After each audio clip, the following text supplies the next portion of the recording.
All things considered, a strange incident or two on a busy movie production is to be expected. An on-set accident here, technical difficulties there, but sometimes when these weird incidents pile up during a particular production, it gets you thinking that maybe there's something a little more sinister at work. The idea of a cursed movie is now part of cinematic folklore, and it seems the scarier the movie, the more likely its cast and crew are to experience some unusual goings-on. Hence, a lot of horror films that are actually dabbling with dark subject matter allegedly become host to their very own curse.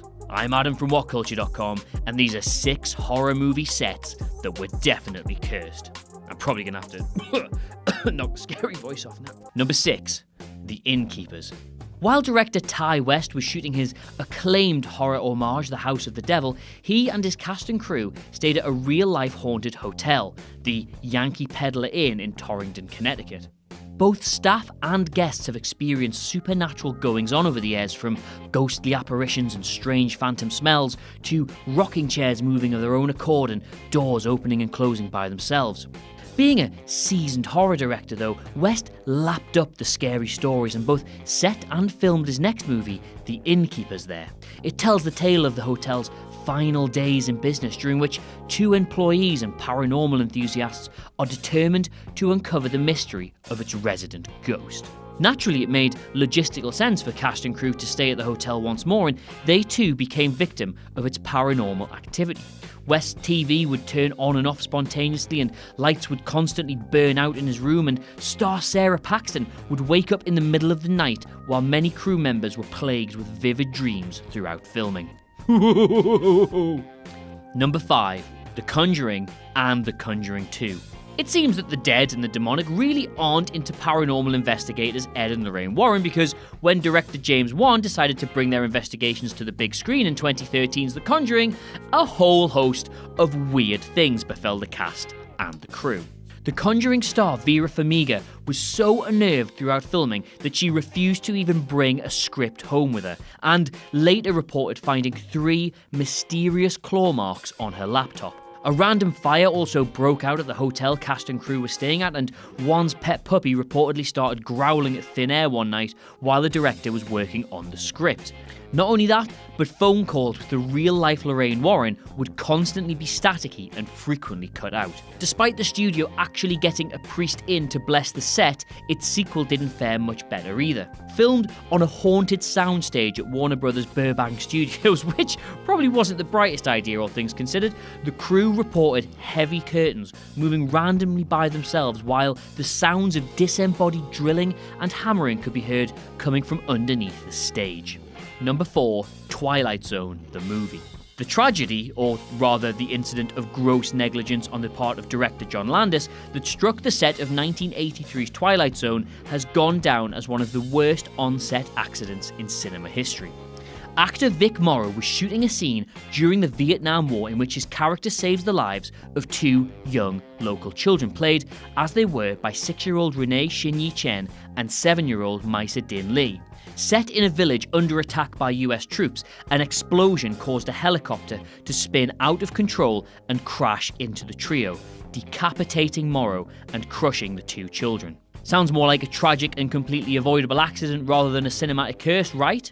Well, apparently, a few years earlier while shooting a film called Dirty Mary Crazy Larry that also featured a helicopter scene, Morrow had insisted on taking out a $1 million life insurance policy, stating that he had a premonition he would die in a helicopter crash. What's more, just prior to filming the Twilight Zone scene that would kill him, Morrow reportedly said to a production assistant, "I must be out of my mind doing this. I should have asked for a stunt double.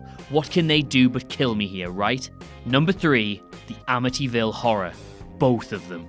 Based on a book that's supposedly based on a true story, the Amityville Horror's horrific legitimacy has been questioned over the years as perhaps being a story concocted for publicity and money. During the original, not much weird stuff happened, and stars James Brolin and Margot Kidder later admitted the studio behind the film had instructed them to embellish anything seemingly spooky in order to promote it. Then, despite being filmed 1,000 miles away from the original haunted house's location in Long Island, the 2005 reimagining starring Ryan Reynolds experienced much stranger goings-on.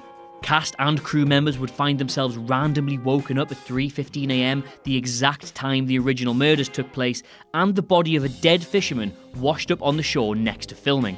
Even weirder, the real-life Kathy Lutz, the matriarch of the haunted Lutz family, died shortly before filming commenced, while her husband, George, died a few weeks after the 2005 remake premiered after trying to sue its makers. Number 2. Annabelle.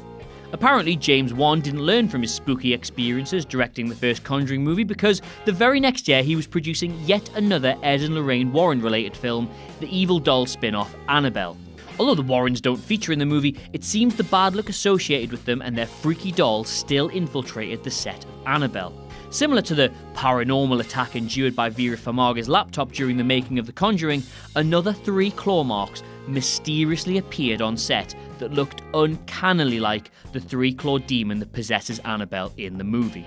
Speaking of the demon, when Joseph Bishara, who played him, was on the first day of shooting in full makeup, an actor playing a janitor in the film was following behind him when he was hit on the head by a giant light fixture crashing to the ground.